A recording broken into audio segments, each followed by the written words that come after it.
sei, às vezes você fica meio desanimado, meio desiludido, e não tem como não ficar, né? A gente vê todas essas aberrações acontecendo, perseguição, Lula na presidência, o que por si só é um absurdo, então é normal que você fique meio desanimado mesmo. Mas vamos lá, o que eu vou te dar agora é uma injeção de ânimo. Você vai entender que, sim, você pode sim estar otimista para o ano que vem. Olha só o que o Lula fez neste ano. Lula liberou pé de meia, luz para todos, né? Gás, sai distribuindo gás à torta e direita. Recorde de pessoas no Bolsa Família, acho que nós temos hoje 50 milhões de pessoas. Aprovou a isenção do imposto de renda para quem ganha até R$5.000. Olha a quantidade de benesses e benefícios que o Lula liberou nos últimos 12 meses.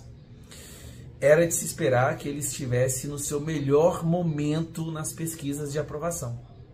Óbvio, nunca tanta coisa foi dada, nunca tanta benesse e benefício foi distribuído por um governo. Mas a resposta não é bem essa. Olha como é que está a situação dele hoje. 52% desaprovam e 42% aprovam. Lula tem 10% a mais de desaprovação no momento onde ele acabou de gastar toda a sua artilharia de assistencialismo, de bandeiras populares. O que está acontecendo? Eu vou te explicar. Embora ele tenha feito tudo isso, as pessoas vão no supermercado e está tudo mais caro. As famílias estão tendo que tirar seus filhos das escolas particulares e colocar em escola pública, porque não conseguem mais pagar a mensalidade. Milhares, milhões de pessoas estão cancelando seus planos de saúde. Tem gente que está tendo que vender seu carro, porque não consegue mais pagar gasolina. Pessoas não estão mais viajando, investidores estão indo embora, os empregos estão pagando menos e tem mais gente desempregada, por causa do Bolsa Família, como vocês sabem, o IBGE faz aquela maquiagem. E eles vão entrar num ano agora, onde começa em janeiro, o imposto de 10% dos dividendos, ou seja, para quem ganha mais de R$50.000, os empresários. Só que este custo vai ser passado para serviços e bens. Então tudo vai ficar ainda mais caro no ano que vem. O IPTU vai triplicar, quadruplicar com esse novo sistema de inteligência artificial que o governo criou para poder requantificar, requalificar o valor dos seus imóveis. Nós vamos ter ainda o monitoramento do Pix. De repente, no ano que vem, as pessoas vão começar a receber ali umas notificações de que agora elas vão ter que pagar mais imposto de renda porque elas movimentaram mais de R$5.000 no Pix, que está sendo monitorado sim por esse governo. Tudo isso acontecer no ano que vem. O governo está quebrado, não tem dinheiro para comprar os livros das escolas públicas, faculdades estão de greve, o Correios está falido e o governo não sabe mais o que fazer. Então, pode animar. Vai ser uma batalha fácil? Não, não vai, nunca foi. Esse sistema é capaz de fazer o que for preciso. Lula separou R$1 bilhão na Secom para fazer propaganda com o nosso dinheiro ao longo do ano que vem. Mais do que o próprio Ministério da Saúde. Exatamente. Mas nós temos sim agora a chance de resgatar o Brasil. Nós temos agora, finalmente, um candidato à presidência para a gente poder focar as nossas energias. Flávio Bolsonaro é o Bolsonaro moderado, que é o que o centro sempre pediu. Dizem que o problema do Bolsonaro é que ele falava muito palavrão, mas o Flávio não faz isso. O problema do Bolsonaro é que ele precisa conversar com o Centrão. O Flávio conversa com o centro. O Flávio tem experiência na política e é muito mais equilibrado, né? Não tem aqueles falas assim que causam polêmica, muito mais centrado. Eu estou esperançoso, eu estou cheio de ânimo novamente. Eu estou vendo um governo que não consegue se sustentar, a aprovação 10% abaixo da reprovação, isso no momento que eles eram para estar agora no ápice de aprovação com tudo que eles soltaram, e não estão. E a tendência, ano que vem, as ações do governo que causam prejuízo financeiro e econômico no Brasil virem com muito mais intensidade. E a população está cansada desse Lula. Eu acho que está na hora da gente realmente virar a página da esquerda. Talvez, de certa forma, tenha sido bom você ter tido um governo de direita e logo na sequência um de esquerda. Agora a população pode finalmente entender a diferença entre os dois. Foi o que aconteceu na Argentina, né? Veio direita Macri, depois esquerda o Alberto Fernandes. Eles foram pro Milei. Bukele ficou lá com aquele pessoal da esquerda do comando. Outra grande preocupação do povo agora que não para de crescer, violência, hein? O Brasil hoje, a principal preocupação passou a ser novamente violência, algo que foi esquecido no governo Bolsonaro, porque as pessoas tinham segurança de andar nas ruas, hoje não tem mais. Tá virando um narco-estado esse país. Então, assim, aproveite esse Natal, aproveite esse Réveillon, mas se prepare para o ano que vem entrar de corpo e alma na briga novamente. Vai ser um ano que, se a gente trabalhar junto, se a gente arregaçar as mangas, se a gente tira o Bolsonaro do presídio, nem que seja para colocar ele na casa dele, que eu acho que é o mínimo, né, que ele merece, mas a gente pode ajudar o Bolsonaro. As pessoas que foram presas ilegalmente vão começar a ser soltas por causa dessa redução de pena, a dosimetria que foi aprovada ontem, e a gente tem uma verdadeira chance de fazer um governo de direita, caminha junto com o centro vai acabar andando com a gente, porque nem o centro aguenta mais o Lula, ninguém aguenta mais o Lula. Até deputados e senadores que historicamente andavam junto com a esquerda e com o Lula entenderam que não dá mais, não dá mais. É como se estivesse regredindo há 200 anos atrás. Então, tenha ânimo, olhe por nós, não desista do Brasil, tá? Vai dar certo.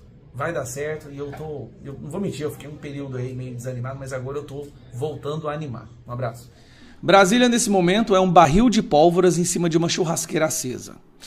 É uma atmosfera tão tensa, tão louca, que às vezes é difícil até de explicar, mas eu vou tentar explicar para você em 5 minutos, tá?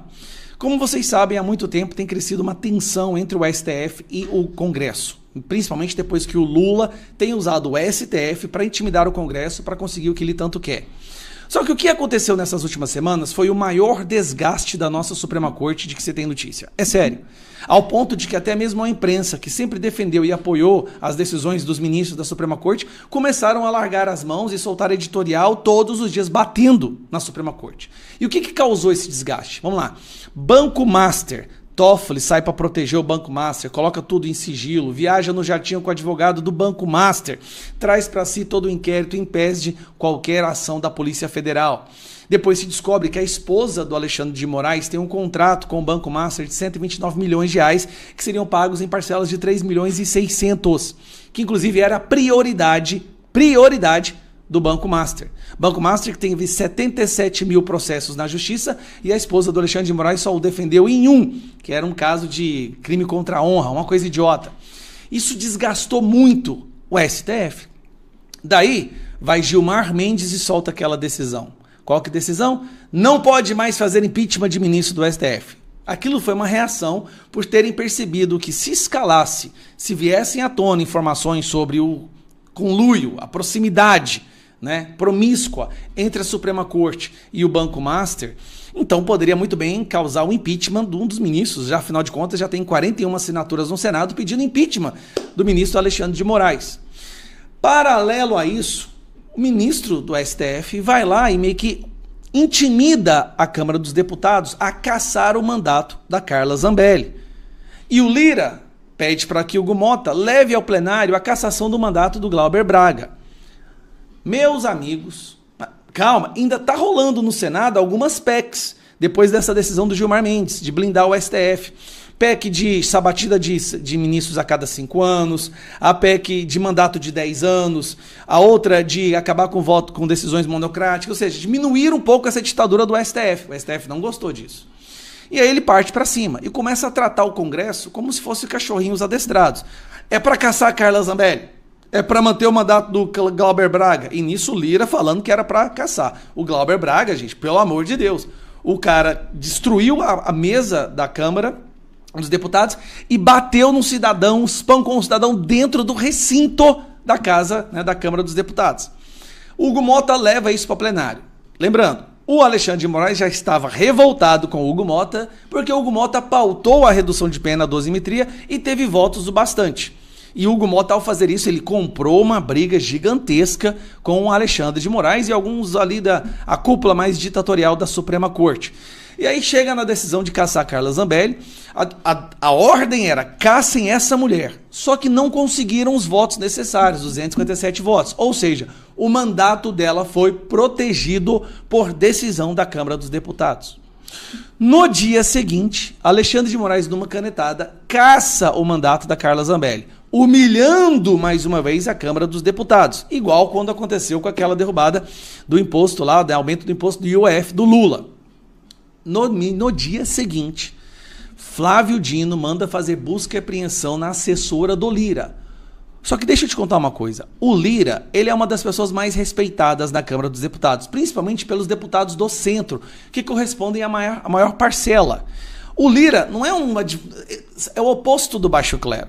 Ele é um cara respeitado, que transita em todo o espectro político e muito respeitado, principalmente pelo centro. Quando o Flávio Dino manda fazer uma busca e apreensão na assessora do Lira, ele está mandando uma mensagem. A mensagem clara que é: vocês estão ficando muito independentezinhos, então eu vou começar a colocar todos vocês na coleira. Por que eu digo coleira? Flávio Dino está usando emenda parlamentar, algo que todos os deputados destinam. Tem um que não destina, tá? Sou eu. Eu sou o único deputado, o único parlamentar que se recusa a encostar em emenda parlamentar. Mas todos os outros usam. E o Flávio Dino está usando as emendas parlamentares para criminalizar o Congresso. É verdade, uma das maiores formas de corrupção é a emenda parlamentar. É fácil roubar dinheiro pela emenda parlamentar, mas nem todos fazem isso. O que o Flávio Dino está colocando? Ele está colocando uma coleira em todos os deputados, em todos os senadores. O STF cortou qualquer possibilidade de comunicação e está colocando a coleira e está falando para o Congresso: ajoelhe, coloque o rabinho entre as pernas e vocês vão fazer exatamente o que nós mandarmos, que o Lula mandar. O Lula manda para o STF manda para o Congresso.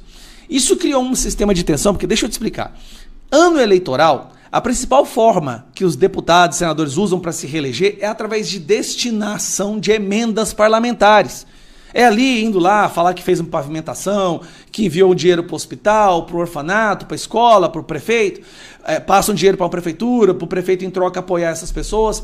E o apoio, não é que esse apoio é ilegal, pode dizer que é imoral, mas essa é a política que sempre se fez no Brasil. E o STF nunca se importou com isso, porque eles sabem que essa é a política. Flávio Dino fazia isso. O Flávio Dino fazia isso. E agora ele está usando uma das principais ferramentas de reeleição de deputados, com exceção minha, claro, que eu não uso, uma das principais ferramentas de reeleição, e está colocando isso como se fosse criminoso, e está colocando 40 mil movimentações de emendas sob investigação. O que o STF fez, ele declarou guerra. O que o Congresso fez até agora é nada, não reagiu. Alcolumbre, Mota, Lira ainda não demonstraram uma reação à altura. E o fato de não demonstrarem uma reação à altura faz com que a Suprema Corte cada vez mais avance em cima das prerrogativas parlamentares. Gente, é um barril de pólvora em cima de uma churrasqueira acesa. E agora um recado para todos os deputados e senadores do centro. Lá atrás, vocês estavam confortáveis, porque os senhores e as senhoras acreditavam que isso só seria feito contra a direita, que esse nível de perseguição absurdo só seria contra a direita para acabar com a polarização. O que está acontecendo, e vocês agora entendem isso, é que nunca foi contra a direita. É pelo domínio absoluto do Congresso, inclusive o centro. Só não será perseguido, só não será destruído aqueles que se curvarem e obedecerem ao Lula, Alexandre de Moraes, Gilmar Mendes e Flávio Dino. Ou seja, somente se você virar um adestrado, uma marionete, você não sofrerá perseguição. Enquanto ao resto do centro, ou a gente reage agora, ou a gente reage de forma firme, contundente, mesmo sabendo dos riscos, ou esquece, meu amigo. Esquece, você não terá emenda para usar no ano que vem, você verá seus colegas sendo presos, novas buscas e apreensões, e muitas vezes por pessoas que não cometeram crime nenhum, mas simplesmente porque se atrevem a não se curvar diante desse sistema. Enquanto isso, Lira e Mota, lembrando, Mota foi eleito com a indicação do Lira. Lira e Mota rompem completamente. Agora nós temos um centro rompido. Isso é preocupante, porque pelo menos quando o centro está unido, ele serve como peça de obstáculo. Agora ele está rompido. Tem o grupo Mota e o grupo Lira, e todo mundo sai prejudicado. Meu medo é que quando esse barril explodir, só um lado vai sair destruído e queimado, e é o lado dos representantes eleitos. Com todos os defeitos, e eu sou o primeiro a admitir que o Congresso tem vários defeitos, tem pessoas ali que jamais deveriam estar ali, mas foram eleitas, querendo ou não, é ali que está a representatividade do Brasil em todo o seu espectro. Não é no STF e não é no Executivo, no Lula, é ali. E é ali que está sendo destruído. O alvo do STF agora é justamente os representantes eleitos, mas mais uma vez eles vão dizer que estão fazendo isso para acabar com a corrupção e para defender o Estado democrático de direito. Chegou aquele ponto onde o centro vai ter que se posicionar. Antes era só a direita, os extremistas. Agora, meus amigos, colegas do centro, se nós não nos unirmos, se a gente não se posicionar agora, se a gente não revidar, se a gente não reconquistar, resgatar o território que foi arrancado de nós, do Brasil, da democracia, eu não preciso nem falar, vocês sabem o que vai acontecer.